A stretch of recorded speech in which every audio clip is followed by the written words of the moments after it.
জুতার তলা ক্ষয় না হওয়া পর্যন্ত এই ছোট্ট হলুদ কাগজটার মন কেউ বোঝে না।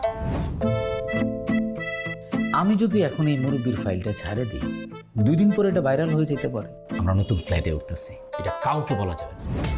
এই যে শাড়িটা পরছি না, 1 মাসে আমি আর একবারও পরুম না। বাহ, চমৎকার। হাই গাইস, কি অবস্থা সবার? ভালোই আছে আশা করি। আজকে আমি তোমাদের সবার জন্য নিয়ে আসছি একটা সুখবর, একটা দুঃখবর। এইবার বুঝতে পারছি মানুষ যে আমারে কয় আমি ফ্ল্যাট কিনছি, জমি কিনতেছি, ব্যাংকে টাকা জমা রাখছি, কোত্থেকে পায়? আমি কেমনে কমু? এই যে মুরব্বী, কোনো কিছু বলার আগেই আপনি বুঝেন, অথচ যে জিনিসটা বোঝা দরকার সেটাই আপনি বুঝতেছেন। সারা জীবন ধরে যা ধারণ করেছি তা হঠাৎ করে জলাঞ্জলি দিয়ে দেবো তা তো হয় না। আপনার হাব ভাব দেখে মনে হয় আপনি সিনেমার নায়ক আর আমি হইতেছে ভিলেন। কি হয়েছে? কাটা বেনছে?